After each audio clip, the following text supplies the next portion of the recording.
प्रस्तुत है सदगुरु कबीर साहब का अमृतवाणी। आप सभी सज्जन प्रेमी इस अमृतवाणी को सुन रहे हैं। विचार को अंग। विचार निर्मल जल के समान मानस मल को धोता है, अतः विचार ग्रहण करो। हर प्रकार से मनुष्य को विचार ग्रहण करना चाहिए, क्योंकि बिना विचार के जो ग्रहण किया जाता है उसी में मनुष्य को दुख और तकलीफ होती है।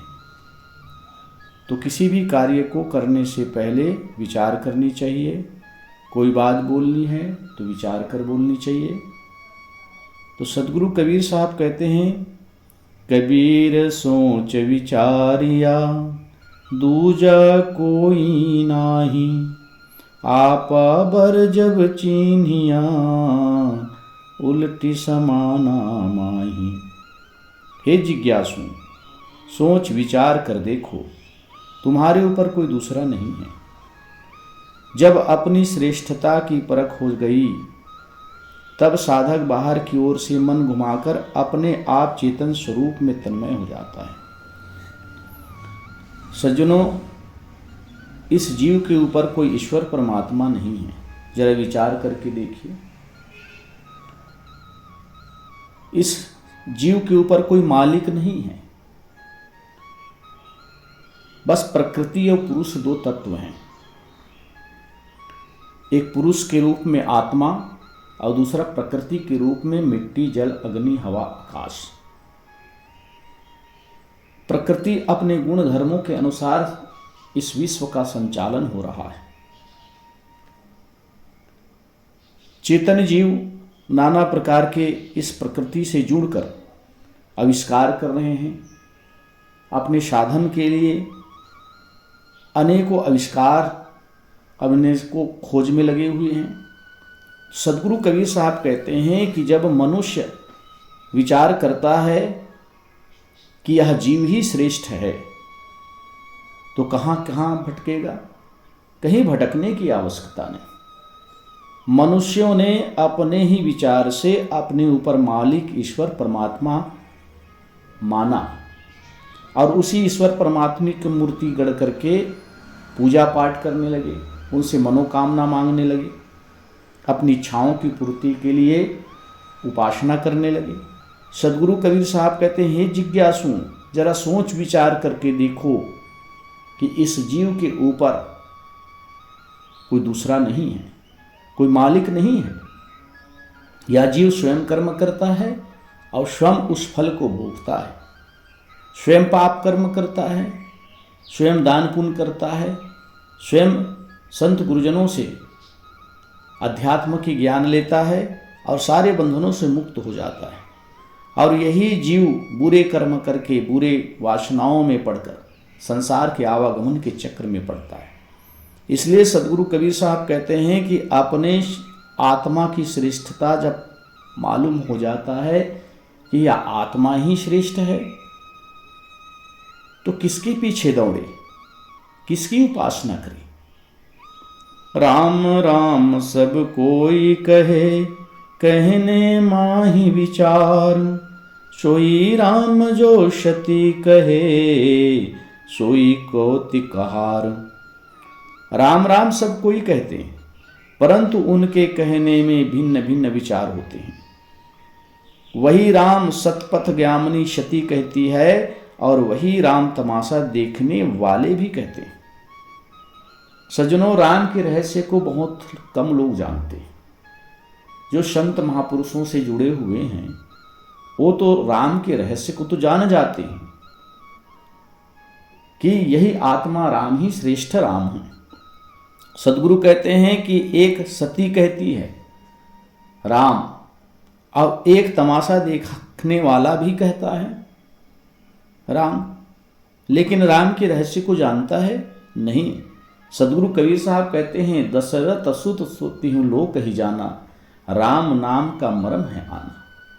साहब कहते हैं, दशरथ राम जो हुए हैं उसको संसार के सभी लोग जानते हैं, उसको ईश्वर मानते हैं, उसको अवतारी पुरुष मानते हैं। लेकिन उस राम के भीतर में एक राम तत्व था, दशरथ के भीतर में भी एक राम तत्व था, जो योगी लोग उसमें ध्यान धारण करके जीवन मुक्त होते हैं। वह राम है आत्मा राम। आत्मा राम ही श्रेष्ठ राम है, क्योंकि आत्मा शरीर में ना हो तो शरीर का संचालन नहीं हो सकता है। इसको कौन पहचानेगा? शरीर के भीतर में आत्मा ना हो तो संसार मिथ्या है। इसलिए सदगुरु कबीर साहब कहते हैं, राम राम सब कोई कहे, कहने माही विचार। राम राम तो सब कोई कहते हैं, लेकिन कहने माही विचार, परंतु इसका विचार करो कौन से राम सत्य है। तो आत्मा राम, सदगुरु कबीर साहब, आत्मा राम ही सत्य है। आग कहे दाझे नहीं, पावन दीजे माही, जो पै भेद न जानही, राम कहा तो काही। आग में यदि पैर डालें तो केवल आग आग कहने से पैर जलेगा नहीं। इसी प्रकार यदि राम का भेद न जाना तो केवल राम कहने से क्या होता है? सदगुरु कहते हैं, आग में पैर ना डालो तो आग आग कहने से पैर नहीं जलता है। इसी प्रकार राम के रहस्य को जानना, समझना है तो केवल राम कहने से क्या होता है? जब राम के भेद को नहीं जाना, राम के रहस्य को नहीं जाना।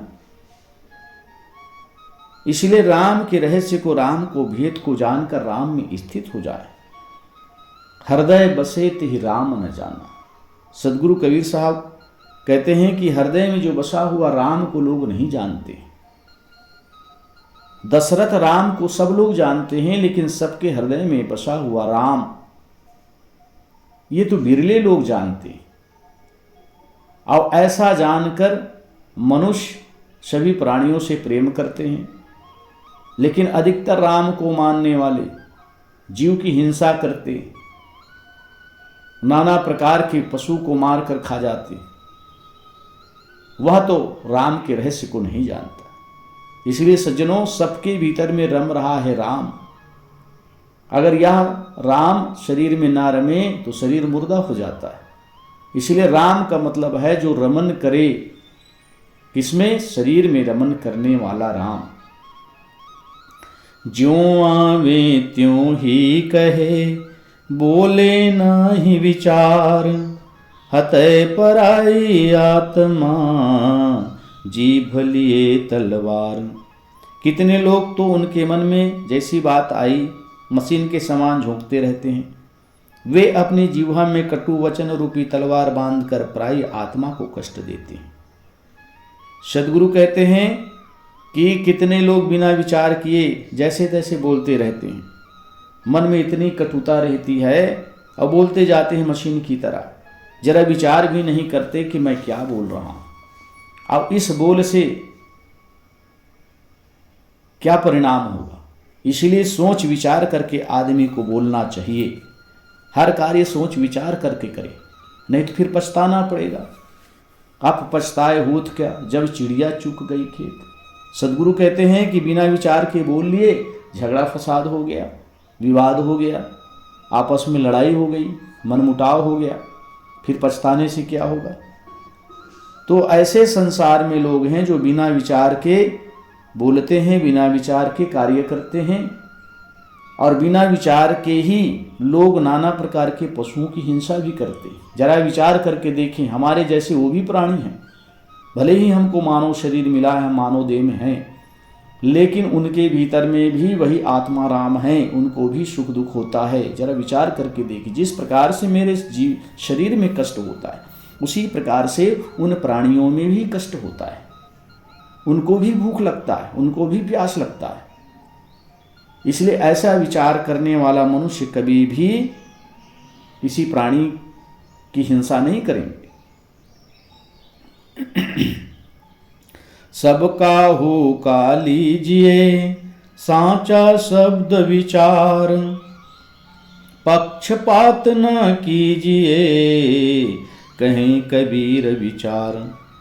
कबीर साहब विचार पूर्वक कहते हैं कि सबसे सार निर्णय पूर्वक वचनों को ग्रहण कर लो, इसमें पक्षपात मत करो।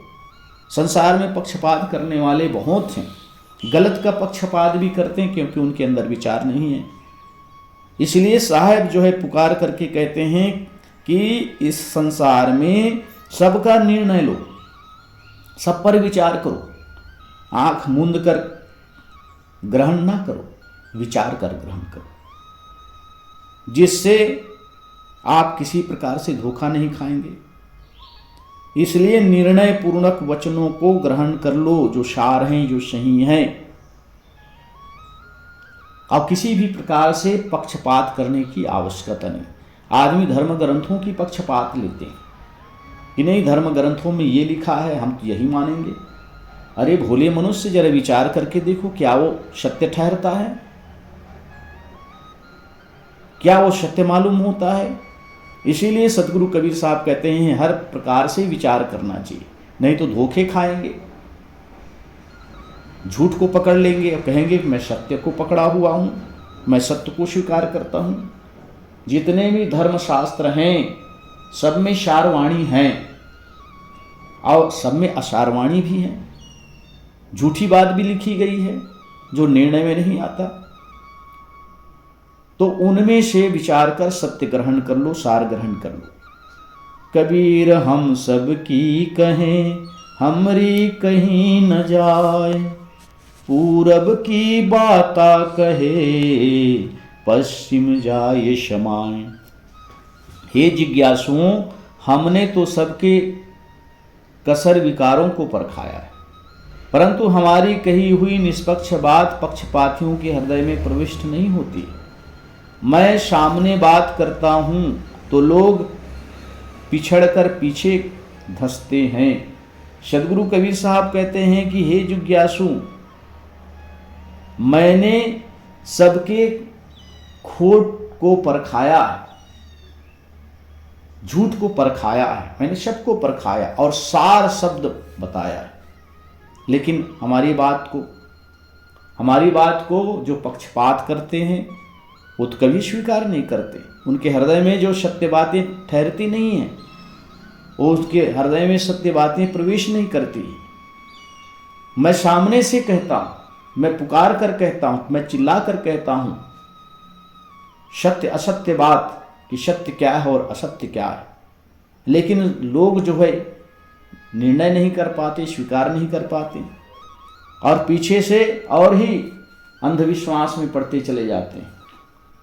संसार में अंधविश्वास के पक्ष लेने वाले बहुत हैं, इसीलिए तो भटक रहे हैं, उनको सत्य का बोध नहीं हुआ। सदगुरु कबीर साहब इसलिए पुकार करके कहते हैं जिज्ञासुओं, सत्य को परखो, सत्य पर विचार करो, निर्णय करो, तभी आप किसी प्रकार से धोखा नहीं खाएंगे। आजा का घर अमर है, बेटा के सिर भार, तीन लोक नाती ठगे, पंडित करो विचार। सदगुरु कबीर साहब उलटवासी में कहते हैं कि आजा का घर अमर है, अर्थात अजन्मा चेतन पुरुष का स्वरूप अमर है, आत्मा अमर है। ये तो संसार के सारे महापुरुषों ने एक मत से निर्णय दिया कि यह आत्मा अजर अमर अविनाशी है। आत्मा कभी मरता नहीं है, शरीर मरता है। जितने भी शरीर धारण किए हुए आत्मा राम हैं, सबका शरीर की मृत्यु होती है, लेकिन आत्मा राम की कभी मृत्यु नहीं होती। आत्मा तो अजन्मा है, आत्मा किसी से जन्म भी नहीं लेता, शरीर का जन्म होता है। शरीर वस्त्र के समान यह आत्मा ग्रहण करते हैं। जिस जिस शरीर को आत्मा ग्रहण करता है उसी शरीर वाला हो जाता है। मनुष्य का शरीर ग्रहण कर मनुष्य वाला हो गया, पशु का शरीर ग्रहण करने वाला आत्मा वो पशु के समान दिखने लगता है। जिस जिस शरीर को ग्रहण किया आत्मा ने, वही शरीर वाला आत्मा हो गया। इसलिए सदगुरु कबीर साहब कहते हैं आजा का घर अमर है। यह अमर आत्मा, इसका स्वरूप अमर है आत्मा का। मन पुत्र के ऊपर संसार प्रपंच का बोझा है, बेटा के सिर भार। बेटा यानी मन पुत्र के ऊपर संसार प्रपंच का बोझा है। नाना प्रकार के विषयों को ग्रहण करना, नाना प्रकार के दुर्गुणों का सेवन करना, चिंतन करना, चिंता करना, तो नाना प्रकार के संसार का भार इस मन पर बोझ के समान लदा हुआ है। हर प्रकार से मन चिंतन करता है, मन विचार करता है, मन रोता है, रोने की इच्छा हुई तो रो लेता है, हंसने की इच्छा हुई तो हंस लेता है। सदगुरु कबीर साहब कहते हैं कि संसार का सारा प्रपंच मन ही के अंदर होता है। मन से उत्पन्न काम, क्रोध, लोभ, मोहादि नातियों ने त्रिगुणी समस्त जीवों को ठग कर भिखारी बना दिया है। हे पंडितों, विचार करो, तीन लोक नाती ठगे, पंडित करो विचार। हे पंडित जी, आप तो ज्ञानी हैं, जरा विचार करो कि काम, क्रोध, लोभ, मोह आदि से ग्रसित होकर यह मन भिखारी बना हुआ है। अपने किसी भी प्रकार से विचार न करते हुए यह मन नाना प्रकार के विषयों को ग्रहण कर, नाना प्रकार से दुर्गुणों को ग्रहण कर हमेशा दुखी रहता है। इसलिए हे पंडितों, यह आत्मा पुरुष अजन्मा है, इसका स्वरूप अमर है, लेकिन संसार का प्रपंच मन ने धारण कर लिया और दुखी रहता है, अपने स्वरूप को नहीं जानता। आचारी सब जग मिला, विचारी मिला न कोई, कोटि आचारी बारी एक विचारी होय। जगत में आचारी बहुत मिलते हैं, आचरण करने वाले बहुत मिलते हैं, लेकिन विचार करने वाले बहुत कम लोग हैं।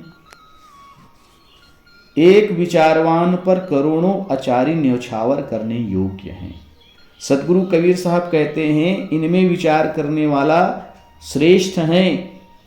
करोड़ों आचरण करने वाले अगर मिल जाएं और एक विचार करने वाला मिल जाए तो वो करोड़ों आचरण करने वाला उनसे श्रेष्ठ कम है, उनकी श्रेष्ठता नहीं। इसलिए सदगुरु कबीर साहब कहते हैं, भले ही आचरण में चलते हैं लेकिन विचार नहीं है तो वह बहुत हल्का है। जगत में आचरण करने वाले लेकिन विचार ही नहीं करेगा तो धोखा खाएगा ही। इसलिए सदगुरु कबीर साहब कहते हैं कि आदमी पूजा पाठ हर प्रकार से करता है, नियम पर चलता है, आचारों पर चलता है, उनके आचार विचार अच्छे हैं, लेकिन सदगुरु कहते हैं कि विचार अगर ठीक नहीं है, आचरण तो अच्छे हैं लेकिन विचार अच्छा नहीं है, तो वह व्यक्ति श्रेष्ठ नहीं। सोई अक्षर सोई भने, सोई जन जीवंत, अकिल मंद कोई कोई मिले, महारस अमी पिबंत। वही अक्षरों विद्याओं का ज्ञाता, प्रवक्ता, जीवित तथा बुद्धिमान है, जो स्वस्वरूप रूपी महान रस को पीता है। परंतु ऐसे पुरुष कम मिलते हैं, ऐसे महान आत्मा बहुत कम मिलते हैं जो स्वरूप ज्ञान की प्राप्ति कर स्वरूप में स्थित रहते हैं और स्वरूप रस का आनंद लेते हैं। विद्याओं का ज्ञाता तो बहुत हैं, प्रवक्ता भी बहुत हैं, बुद्धिमान भी बहुत हैं, परंतु स्वरूप को प्राप्त करने वाला आत्म स्थिति व्यक्ति बहुत कम है। आत्मानंद के रस पीने वाले बहुत कम हैं। संसार के विषयों के प्रपंच में पढ़ने वाले बहुत हैं। ये सारी विद्याएं प्रपंच है। प्रवक्ता भी अनेकों अच्छे अच्छे प्रवचन करते हैं, बुद्धिमान भी है, बुद्धि भी है, लेकिन सदगुरु कहते हैं स्वरूप स्थिति का ज्ञान नहीं है, स्वरूप ज्ञान रूपी महारस को पीता नहीं है। तो ऐसे पुरुष जो है महान नहीं हो सकते। जो स्वरूप आनंद में लीन रहते हैं वही जीवन मुक्त पुरुष ही श्रेष्ठ पुरुष है। मानुष सोई जानिए जाहि विवेक विचार, जाहि विवेक विचार नहीं, सो नर ढोर गंवार। सदगुरु कबीर साहब कहते हैं कि मनुष्य उसी को जानो जिसके विवेक विचार हैं। जिसके विवेक विचार नहीं है वह मनुष्य गंवार पशु है। अब जिस मनुष्य को ये मानव शरीर प्राप्त हुआ, इस पर विचार नहीं करते कि मानव शरीर क्यों मिला, इस मानव शरीर से क्या करना है, इस मानव शरीर की रहनी में कैसे रहना है। मनुष्य का शरीर तो धारण कर ले, लेकिन जरा भी इसके अंदर विवेक विचार नहीं है। खान पान बिगड़ा हुआ है, क्या खाना है क्या पीना है उसके भी मालूम नहीं, विचार ही नहीं करता। तो ऐसे मनुष्य केवल पशुवत जीवन जी रहे हैं और पशु के ही समान है, क्योंकि उसके भीतर किसी प्रकार से विवेक विचार नहीं, सार असार मालूम नहीं है, खान पान क्या करना है मालूम नहीं। मानो उसी को जानो जिनके अंदर विवेक विचार है। इसलिए सदगुरु कबीर साहब कहते हैं इस विचार के अंग में कि हर एक मनुष्य को विचार करना चाहिए। अगर कल्याण चाहते हैं तो वह व्यक्ति किसी प्रकार से संसार में धोखा नहीं खाएगा। बोलने से पहले विचार कर लो, किसी भी कार्य को करने से पहले विचार कर लो, खान पान में विचार करो और शास्त्रों को पढ़ो तो भी विचार करो, सुनो तो भी विचार करो कि सामने वाला प्रवक्ता क्या बोल रहा है, कहीं झूठ तो नहीं परोस रहा है, झूठ की बातें नहीं कह रहा है। इन सारे चीज़ों पर हर प्रकार से विचार करने वाला ही श्रेष्ठ मनुष्य कहलाता है।